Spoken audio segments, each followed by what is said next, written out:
Good morning. All art thefts are terribly bold, but this one seems particularly brazen, doesn't it?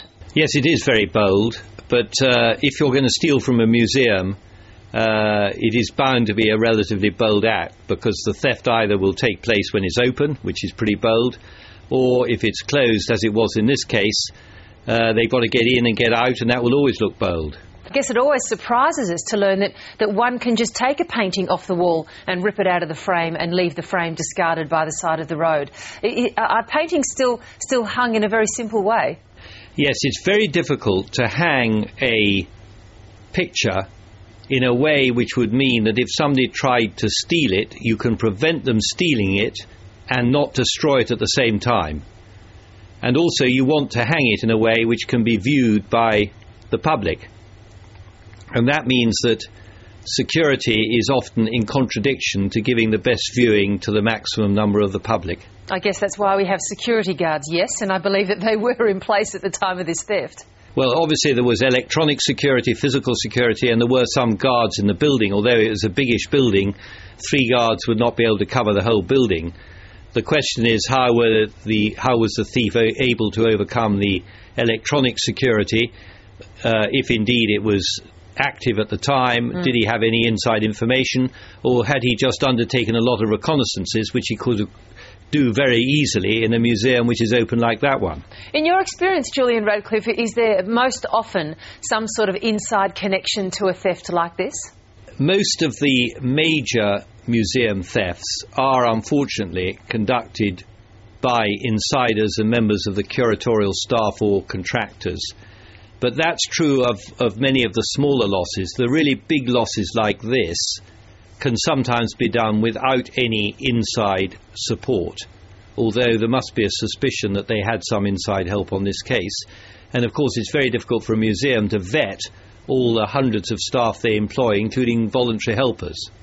Well, look, these are some very beautiful and important paintings. Where do paintings like this go? What's their first port of call? In fact, would they be out of the country by now? Probably. Well over 50% of the major items recovered are outside the country from which they were stolen.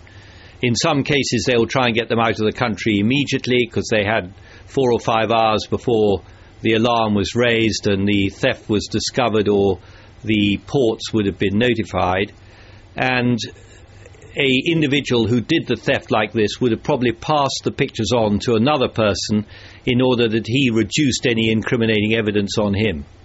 And who buys them? Where do they go? What's the market for these?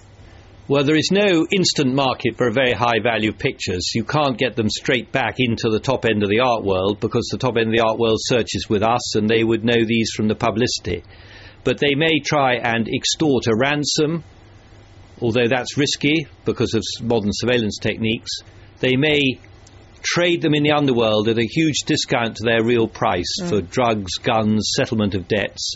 But ultimately they'll try and get them back on the market, usually through innocent intermediaries. And what do you mean by innocent intermediaries? In 20 or 30 years' time, they will give a photograph of one of the lesser known pictures, maybe the Leger, to a person who doesn't know anything about art, and they'll say to him, "My mother's found this in her attic. Can you find an art dealer who knows something about whether we could sell it?" That individual goes to an art dealer who looks at it and probably doesn't know what it is, because he's a low-level art dealer and doesn't expect to see a Leger. And then some dealer higher up the chain of people being offered it sees it and is tempted because he thinks it looks good, and he might buy it without checking with us, in which case they've got a bit of cash but nothing like its true value.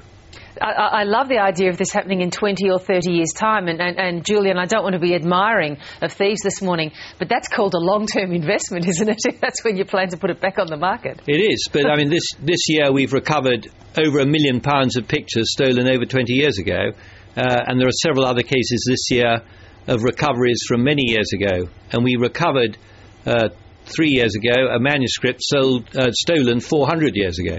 So, Julian Radcliffe, what are the chances of these pictures ever returning, as did, for example, in remarkable circumstances, Edvard Munch's The Scream, which of course was well known as an art theft to many people? Is it likely these might come back to you? About 20% of all the high-value pictures stolen, sadly, we believe are probably destroyed or so badly damaged that they don't surface again. They're either hidden because they're too hot to hold, or they're abandoned, or the people who hid them forget where they put them. People die. 20% probably never come back. 20% we recover after about 20 years. Another 20% have been sold into innocent buyers and are now in private collections where they probably don't know what they are. And that may take another 100 years before they come out onto the market. And they're then what is called a sleeper. Somebody says this is a very good picture and it's not worth £2,000, it's worth £2 million, and it may have been stolen in its history. And probably 20% are still sitting with the criminals. Julian Radcliffe, I know there was the movie The Thomas Crown Affair, but I reckon someone ought to make a movie of the kind of life that you guys do. It's very, very interesting. Good luck with the sleuthing, and thanks so much for talking to us today. Thank you.